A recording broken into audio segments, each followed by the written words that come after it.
Evangelho de Lucas, capítulo 14, versículos de 15 a 24.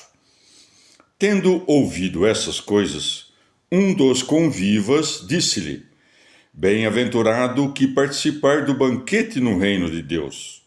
Jesus respondeu-lhe: Um homem fez uma grande ceia, para a qual convidou muitos. À hora da ceia, mandou um servo seu dizer aos convidados: Vinde, porque tudo está preparado. Mas todos, a uma, começaram a escusar-se. O primeiro disse-lhe: Comprei um campo e é-me necessário ir vê-lo. Rogo-te que me des por escusado. Outro disse: Comprei 5 juntas de bois e vou experimentá-los. Rogo-te que me des por escusado. Disse também outro: Casei-me, por isso não posso ir. Voltando o servo, referiu essas coisas ao seu senhor. Então, irado, o pai de família disse ao seu servo: Vai já pelas praças e pelas ruas da cidade. Traz cá os pobres, os aleijados, os cegos e os coxos. Disse o servo: Senhor, está feito como mandaste, e ainda há lugar. Disse o senhor ao servo: Vai pelos caminhos e ao longo dos cercados, e força-os a vir, para que se encha a minha casa. Porque eu vos digo que nenhum daqueles que foram convidados provará a minha ceia. Palavra da salvação. Comentário Lucas 14, de 15 a 24. São Gregório Magno. Ou ainda, um homem fez uma grande ceia, na medida em que o Senhor nos preparou a saciedade da doçura eterna. Convidou muitos, mas vieram poucos, na medida em que não raro os mesmos que, pela fé, lhes estão sujeitos, rejeitam, pela vida, o banquete eterno. Esta costuma ser a diferença entre os deleites do corpo e os do coração. Os deleites corporais, quando faltam, acendem um penoso desejo por si mesmos, ao passo que, depois de obtidos e ingeridos, logo geram repugnância em quem os come. Os deleites espirituais, ao contrário, provocam repugnância quando faltam, mas, uma vez obtidos, geram desejo. Mas a piedade do alto volta a exibir aos olhos da nossa memória aqueles deleites desprezados e nos convida a repelir a nossa repugnância. Daí que siga: à hora da ceia, mandou um servo seu dizer aos convidados: Vinde. Neste servo, que é enviado pelo pai de família a reiterar o convite, está representada a classe dos pregadores. A miúde acontece que uma pessoa poderosa tenha um servo desprezível, mas quando seu senhor o encarrega de alguma tarefa, os homens que o escutam não lhe sentem desprezo, porque no seu interior conservam o respeito pelo amo que o enviou.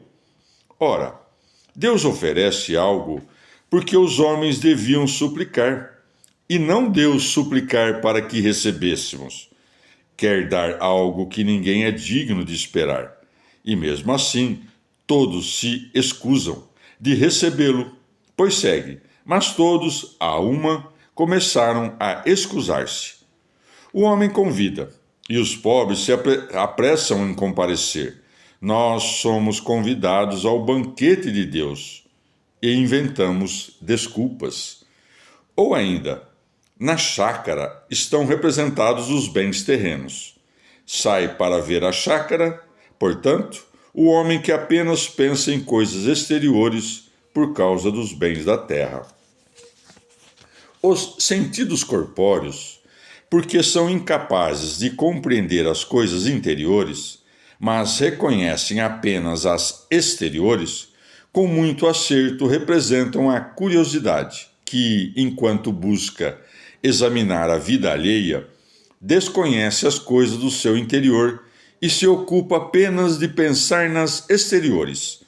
Deve-se reparar, porém, que os que se escusam de ir ao banquete por causa do campo ou para experimentar as juntas de bois, misturam à sua desculpa palavras de humildade, pois quando dizem rogo-te, mas desprezam o convite, na voz soa a humildade, na ação transparece a soberba.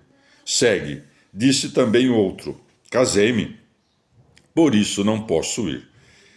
Pois, embora o casamento seja bom e instituído pela divina providência para propagar a raça, muitos não o buscam para a multiplicação da prole, mas para saciar os desejos da volúpia.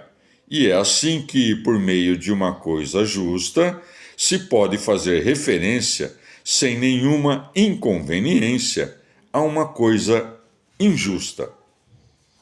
Como os soberbos se recusassem a vir, são escolhidos os pobres.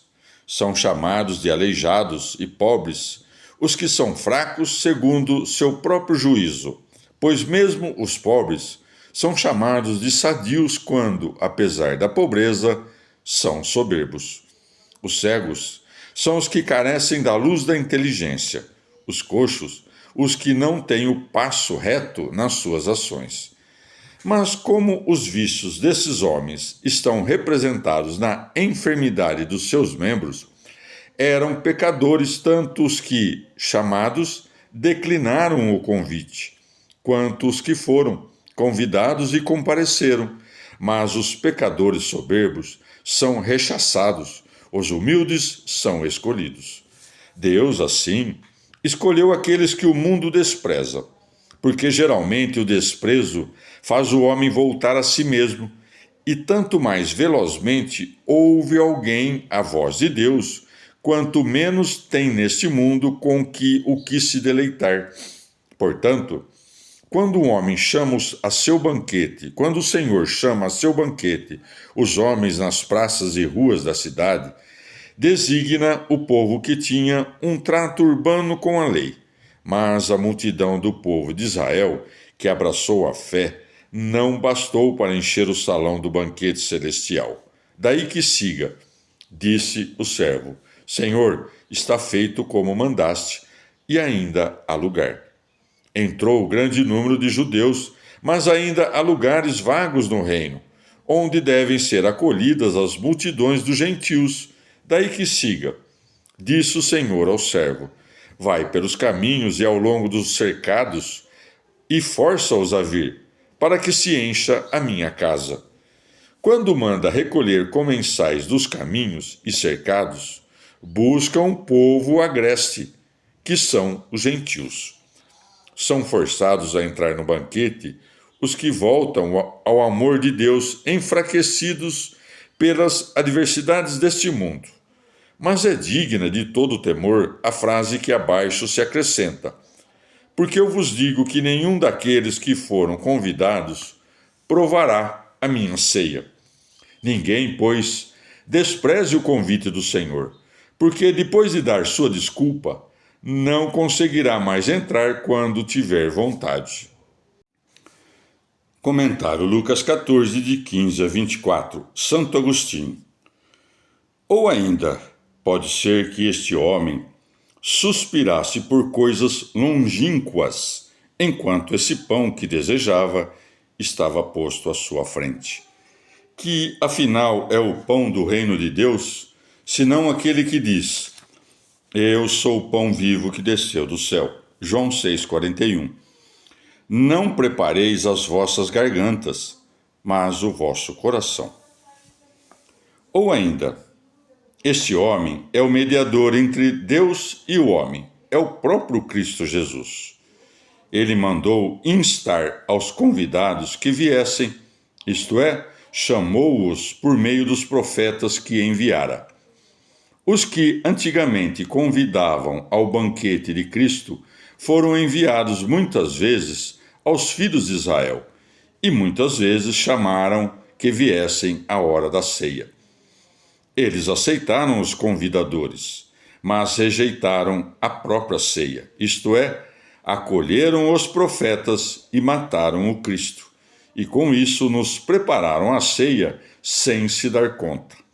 Preparada a ceia, isto é, imolado o Cristo, os apóstolos foram enviados aos mesmos homens a quem antes haviam sido enviados os profetas. Foram 3 as desculpas.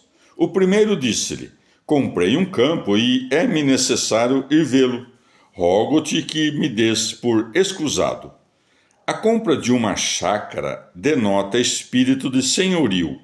Portanto, o primeiro vício que se castiga é a soberba. Com efeito, o primeiro homem quis senhorear ao mesmo tempo que desejava afastar-se do senhorio de Deus. As 5 juntas de bois representam os 5 sentidos desta carne. Nos olhos está a visão, nas orelhas a audição, nas narinas o olfato, na boca o paladar, em todos os membros o tato. Mas como são juntas de bois, a analogia é mais evidente nos 3 primeiros sentidos, porque 2 são os olhos, 2 as orelhas, gêmeas as narinas, eis aí 3 juntas. Também na boca, isto é, no senso do paladar, há uma duplicidade, pois nada é saboreado se não é tocado pela língua e pelo palato. E a volúpia da carne, que pertence ao tato, esconde também uma duplicidade, pois vem de fora e de dentro. A comparação é com juntas de bois, porque é por meio destes sentidos da carne que temos comunicação com as coisas terrenas. Com efeito, os bois reviram a terra, e os homens afastados da fé e entregues às coisas terrenas recusam-se a crer em nada que não percebam com os 5 sentidos. Não creio, diz um desses, senão no que vejo.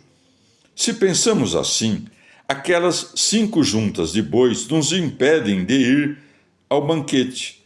E para esclarecer que nesses 5 sentidos não foi repreendido o deleite que acaricia e alimenta a sensualidade, mas sim a curiosidade, o homem não diz: comprei 5 juntas de bois, vou dar-lhes de comer, mas sim vou experimentá-los. Esta é a volúpia da carne, que a muitos entravam. E quem dera se fosse apenas no exterior, e não no interior. Com efeito, o que disse: casei-me, abraça a carne, alegra-se com os prazeres da carne, e se escusa da janta. Cuide ele que não morra da fome interior. João, ao dizer: porque tudo o que há no mundo, concupiscência da carne, concupiscência dos olhos e orgulho da riqueza, ou mais literalmente, ambição do século, 1 João 2,16, começa por onde o evangelho termina. Casei-me. Eis a concupiscência da carne. Comprei 5 juntas de bois. Eis a concupiscência dos olhos. Comprei um campo. Eis o orgulho da riqueza. Tomando a parte pelo todo, todos os 5 sentidos estão representados aqui pelos olhos, que detêm a primazia dos sentidos. Por isso, ainda que a visão pertença propriamente aos olhos, atribuímo-las comumente a todos os 5 sentidos. Deus não carece de mensageiros para conhecer as coisas inferiores, como se eles pudessem aumentar seu conhecimento, mas conhece a tudo com permanência e sem mudança. Deus possui mensageiros por causa de nós e por causa deles mesmos, porque obedecer e assistir a Deus desse mundo, consultando-o a respeito das coisas de baixo e cumprindo seus altos mandamentos, é bom para eles na ordem mesma da natureza. Os gentios vieram das praças e ruas, os hereges vêm dos cercados, pois os que constroem cercados buscam divisões. Tentamos retirá-los dos cercados, arrancá-los dos espinheiros, mas não querem ser forçados. Deixai que entremos, dizem eles, porque por nossa própria vontade. Não é isso que o Senhor comandou. Força-os a entrar. Deixa que do lado de fora se sinta a necessidade, que em seguida nascerá a vontade.